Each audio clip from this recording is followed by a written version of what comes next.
the victim of an anti-Semitic attack, says he does not want to clean up the offensive graffiti because he wants the public to see that his family was deliberately targeted.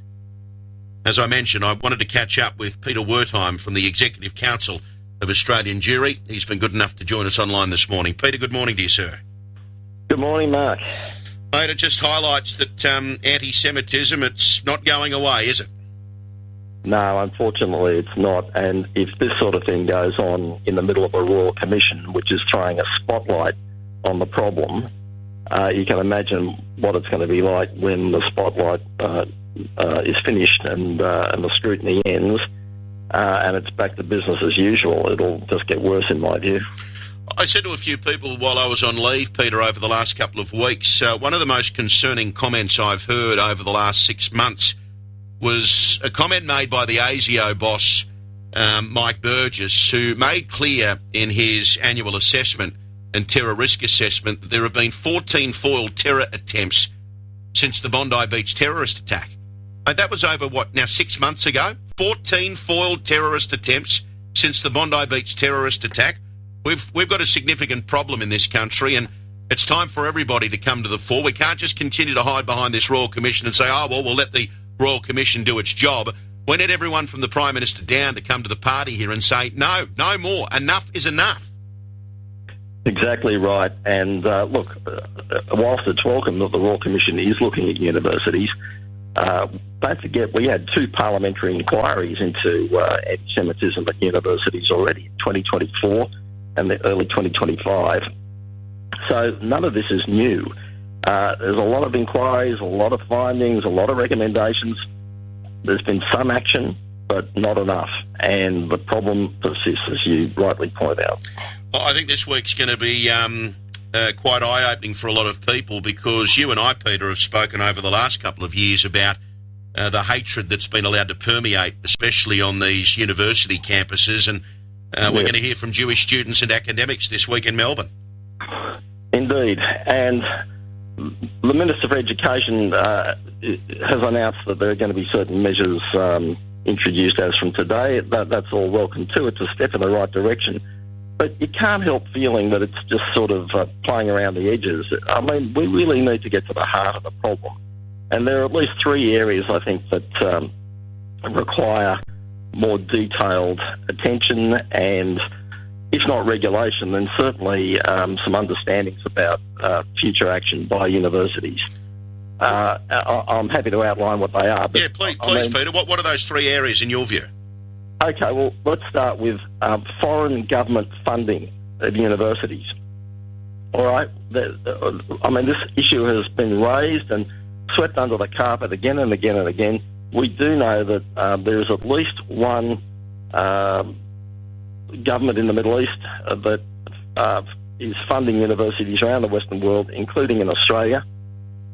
All we're suggesting is that there be a requirement for the public to be given that information, that the universities be required to disclose any funding they get from a foreign government or an entity controlled by a foreign government, so that we at least know what's going on. Because at the moment it's all swept under the carpet, it's all hidden, there's no transparency. So that's area number 1. Area number 2 comes to disciplining of academic staff who misconduct themselves. Now, there was a notorious case involving one of the high-profile universities some years ago, not that long ago, where an academic engaged in egregious anti-Semitic conduct, and he took 4 court cases in the federal court before the university succeeded in dismissing that academic. It shouldn't be that hard. It shouldn't require jumping through all those hoops. I mean, this costs an enormous amount of money, takes up an enormous amount of resources. Of course, academics are reflexively backed by their union, the National Tertiary Education Union. It costs millions of dollars. It is a waste of the university's time. There must be a simpler, more streamlined and cheaper process for universities to be able to deal with academics who, not because they've got controversial opinions, everyone's entitled to their opinion, but because they misconduct themselves by trying to penalise other academics or students for disagreeing with them. And there's got to be a cheaper and quicker way of dealing with academics who do that. And the last area, the third one, is in research funding. I mean, we've seen a couple of notorious cases over the last couple of years where the Research Council has granted funds to research which essentially amount to giving public money away to academics for promoting their political opinions. I mean, we've even seen some of the one case of a recipient of that grant boasting about how they bend the rules to do what they like with it instead of complying with the conditions of the grant. And that doesn't seem to be properly enforced either, because the consequences just don't seem to be there.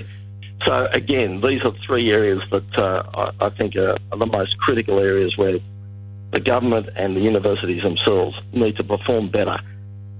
They've done certain things. They've got, improved their complaints processes, better codes of conduct, but there's not much point in having a good code of conduct if it can't properly be enforced. I couldn't agree more with you. Couldn't agree more. I'd love to know how you feel about this, Peter. I sit there and, I'm a keen observer of press conferences, and I watch pretty closely what the government says in relation to a whole range of issues, namely this, because I've been quite passionate about this, and, people like yourself and Alex Rivchin warned on this program that somebody would lose their life, and we all know what happened now on that ill-fated night, that Sunday down at Bondi Beach. Yep. It seems to me that whenever we hear from a Minister of the Crown from the Albanese government, they can't just say the word anti-Semitism. It's closely followed by racism. It's closely followed by Islamophobia. The biggest issue facing us at the moment, surely, is the anti-Semitism that has been out of control for too long and culminated in the deaths of those 15 innocent people down at Bondi Beach. Does it concern you, Peter, that the government of the day, the Prime Minister himself, can't just pinpoint anti-Semitism? It's always got to be followed up with racism, Islamophobia. How do you feel about that?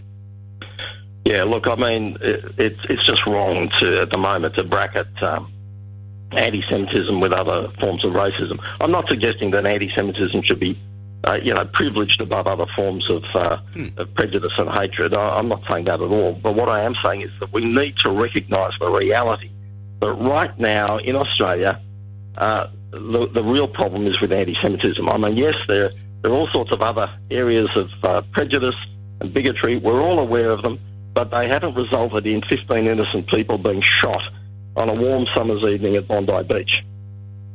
And so we've just got to accept that right now we have a real problem with anti-Semitism. There have been other times in our history where the major problem has been in other areas. Yeah. I accept that. But right now, the problem is with anti-Semitism. It is the worst it's ever been in this country, and it is persisting despite the scrutiny, despite the public attention, despite increases in public awareness of it. And that is where the effort needs to be focused. Couldn't agree more. Hear, hear. Peter, thank you for joining us this morning, and we'll continue to shine a light on this, because it seems like at the moment the easiest response from those in power, we've got a Royal Commission. Well, that's not good enough. We can still call out these anti-Semitic attacks, this vitriol that's being levelled against the Jewish community. We all have a role to play in that as very proud Australians. Peter Wertheim, you're a good man, mate. Thanks so much for joining us. Thank you, Mark.